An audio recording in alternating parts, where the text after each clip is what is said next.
Aí, enfim, comecei a trabalhar lá e eu conheci um cara que era da Associação dos Investigadores de Polícia de São Paulo. Ele não era policial, ele era da associação. Eu conheci esse cara. E aí um dia conversando com ele fazia faculdade de Direito. E aí ele conversando comigo falou, ô cara, por que você não faz faculdade de Direito? Aí eu falei, Paulo, você tá de brincadeira? Ele falou, não, cara, você tem perfil e tal, enfim. Como isso, mano? Como um cara conversando com você. Foi meio que o seu olheiro, né? Olhou Paulo, pra você assim, no futebol tem essa coisa do olheiro, né? O cara olhou pra você, pô, você pode ter uma Foi bem isso. Aí ele chegou e ele estudava na FMU e ele vivia, e ele era da zoeira, né? Ele lá, não sei se você conhece ali a Liberdade, perto da FMU, tá cheio de barzinho lá, né, e tal. E aí eu ia pra lá, só queria ficar lá, nos barzinhos. Foi da Galvão Bueno ali, né? É isso. Aí, enfim, ele, vamos assistir uma aula. E eu só enrolava ele. Falei, que assistir aula? Que direito, que nada. Aí eu ia na outra semana. Aí teve uma semana que ele falou, não, hoje você vai assistir aula. Aí ele pediu uma autorização lá, eu entrei. Aí ele me levou numa aula de propósito, depois ele me falou, uma aula de direito penal. E aí eu assisti a aula. Aí eu falei, cara... Bateu. Isso, né? É isso aí. Isso foi em 2008. Foi amor à primeira vista, assim, 2009, esse bagulho. Você se apaixonou pela parada. Eu olhei a aula e falei, mano, é isso aí. É isso aí. Vou fazer. Fiquei 2 anos me planejando. Em 2008. Caramba, irmão, você é um cara muito... Você planeja as paradas todas, Quem né, é, mano? Ele cuidando, dica, né, mano? Fiquei 2 anos... Porque tem aquela parada, né, Rodrigo? Você não tem grana. É. E aí, cara, eu fiz um planejamentozinho ali, mas mesmo assim, aí eu entrei na faculdade, eu ganhei uma bolsa, porque eu fiquei entre os 10 primeiros no vestibular, eu estudei na São Judas. Então fui estudando ali e tal, e aí ganhei uma bolsa, mas, pô, a faculdade era R$950 por mês. Eu ganhava 1.200. Aí você vai fazer o quê? Entendeu? Não, eu fiquei 1 ano assim ainda. Aí depois não deu mais. Não. Depois não deu mais. Aí eu peguei a bolsa da faculdade e fiz o FIES. E aí foi. Aí me formei em 2015. Caramba, aí você já mudou totalmente assim a... Mudei, né, totalmente. De 2009 Sim. pra frente. A partir de 2009 eu mudei totalmente. Ali eu falei, não, é isso que eu vou fazer. E aí eu perguntei pra muita gente, né? Olha, é o seguinte, eu quero fazer faculdade de Direito, como é que é? Aí o pessoal, teve um cara muito bacana que falou, ó, Ivan, qual é a sua origem? Né? Não tô querendo te menosprezar, mas você tem gente no meio da sua família que é do direito. Falei, olha, eu não tenho nada. Não tenho... Meus pais são semi-analfabetos, vieram da Bahia e, enfim, a gente estudou aqui, não tenho ninguém. Ele tá, então, cara, é um ótimo curso, é um curso que vai abrir a sua mente, mas pensa bem no que você vai fazer lá no futuro, entendeu? Pensa bem, você vai entrar num escritório de advocacia com salário de recém-formado, então vai pensando em outras alternativas. Só me falou isso.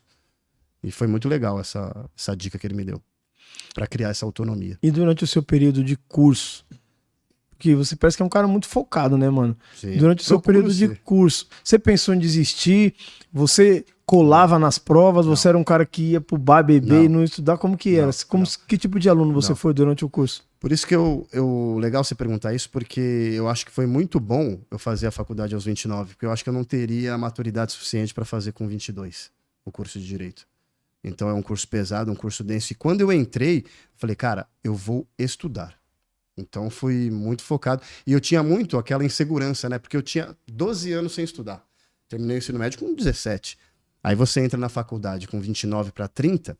E eu pensava assim, né, Bruno? Fala, cara, essa molecada vai vir arrebentando, né? A molecada acabou de sair do ensino médio. Não, mas quando eu acabei de sair do ensino médio, eu sabia porra nenhuma. Imagina. Depois de ver, você é louco. Eu pensava isso, Rodrigo. Eu pensava isso. Eu falei, cara, essa molecada vai arrebentar. E eu com aquela insegurança. Mas depois do primeiro ano, graças a Deus, tranquilo. Eu fui muito bem, mano. Eu trabalhava na Tox Tok 6x1. Eu só folgava no domingo. Eu trabalhava das 9 às 5. E aí eu tomava um banho rapidinho, ia pra faculdade, que eu estudava na São Judas, que era ali pertinho, 15 minutos andando. E aí eu chegava umas 6 horas, comia um lanche, ia pra biblioteca, estudava, começava a aula, voltava às 11, o outro dia, trampo. E no dia de folga, estudando. Você abraçou mesmo a causa abracei, ali, né? Abracei. Não tinha bar, não tinha nada disso, cara. Não tinha nada disso. Só no final do ano. No final do ano, sim. Nunca você pensou em desistir, colar em prova, nem pensava? Não. Colar não. Dá cola pros caras. Você passava cola pros caras, mas nunca colou? Não colava. Pô, eu era gênio pra colar, mano. Se eu não colasse, eu não... Não, na escola eu colava. Não, pra vida toda, Ivan. Eu sou burro pra caralho. Eu sou um burro, porque você é preguiçoso. Você falou que é preguiçoso. Não, mas foi assim, cara, eu foquei mesmo. Falei, cara, eu vou fazer e vou fazer mesmo, porque eu sei que eu vou ter que pagar depois isso, entendeu? Então, não, isso é meu dinheiro. Pensava, eu queria passar, meu dinheiro. Eu não peguei DP, eu estudava então, direitinho. É isso, assim, então foi sério. Então eu foquei e falei, cara, vou focar, vou estudar, e graças a Deus deu certo. Não tive muitas dificuldades não durante a graduação. Mas nesse meio tempo, assim, nesse 1 ano que você falou, né, dessa correria, porque é uma rotina diferente, né, né de você estar no alojamento, jogar futebol, depois ao ar livre. Tá ali estudando pra caramba, você não sentia aquele saudosismo assim, aquela saudade. Você ficava, mano, né, de pensar, porque seu irmão também continuou jogando, né? Sim, meu irmão também continuou. Não, então, aí depois ele parou também. Sim. Aí depois meu irmão sofreu muito mais do que eu, né? Ele realmente, ele sofreu bem, porque ele tinha um talento muito grande, mas infelizmente não conseguiu. Não, e também porque talvez essa questão, porque às vezes a capacidade de resiliência da pessoa não é a mesma, cada um de nós absorve de uma maneira, né? Você é um cara muito mais, tipo, resiliente, né, mano? Então, você toma pancada, mas você não... não desisto, não. Eu costumo levantar mesmo, a gente não tem muito tempo a perder. Claro que a gente sofre, né? E em determinada perda, você sofre mais do que outras. Né? Então tem que mensurar isso também. Mas eu nunca tive muito essa perda de tempo, não, cara. Eu ia pra cima, falava, olha, vamos lá, não deu aqui, vambora. E foi assim. Mas eu pensava assim, Bruno. Pensava. Porque é claro que você falando assim, né? É uma história de resiliência. Parece que foi fácil, que foi né? fácil, né? Você seguiu, não mas imagino que teve ter os percalços do caminho ali, né? Essa saudade do futebol. Né? Quando, você vê um jogo, né? Você imagina, logo depois. Né? Eu fiquei um tempo, viu, você ver futebol também. Lógico. Fiquei um tempão sem ver futebol. Aí depois fui, né? Aí depois voltei aí ao estádio, né? Mas bate, assim. E pra jogar também? Jogar também você parou. Nem queria nem chutar uma bola. Não, nada. E também não tinha mais tempo também. Então juntou os dois. Eu já não queria, já vivi o luto do futebol e já estava focado em outra coisa. Então eu falei, cara, quer saber? Vou mexer com isso aí, mano. Não vou mais mexer com isso aí. Voltei a jogar perder, só depois né? Você ficar muito ali acessando muito esse passado aí, de repente ia fazer o que o Rodrigo falou, né? Desanimar. Desanimar, exatamente. Pensar em desistir. Pensar em desistir, ou pensar em voltar. Falar, não, eu quero mesmo trabalhar com futebol. É porque tem isso, né? Muita galera, às vezes, ainda mais hoje em dia, você vai no Instagram, todo mundo fica assim, nunca desista do seu sonho. Não é assim, desistir também faz parte. Desistir faz parte da vida. Tem hora que você tem um sonho, mas recalcular a rota é importante. É isso aí, é o que Nietzsche fala, né? Nietzsche tem uma frase ótima, ele fala, se te apetecer fugir, fuja, se te apetecer resistir, resista, né? Então, é isso. E é legal, assim, você falar sobre isso, porque muitas vezes, quando você fala que vai desistir ou pensa em desistir, parece uma fraqueza, né? E a pessoa fica ali, passa anos fazendo uma coisa que não gosta, resistindo, persistindo, perdendo tempo, só para poder não parecer como fraco. Exatamente, é isso aí. Mas também é importante você pensar nisso, por exemplo, se você fosse um cara que tivesse negligenciado os seus estudos... Isso. Né? Então, tipo, a molecada que quer ser jogador de futebol hoje em dia, importante. Hoje eu acho que tem uma estrutura melhor, né, com os staffs. Eu acho que os pais também estão mais próximos, né? A educação tá osso.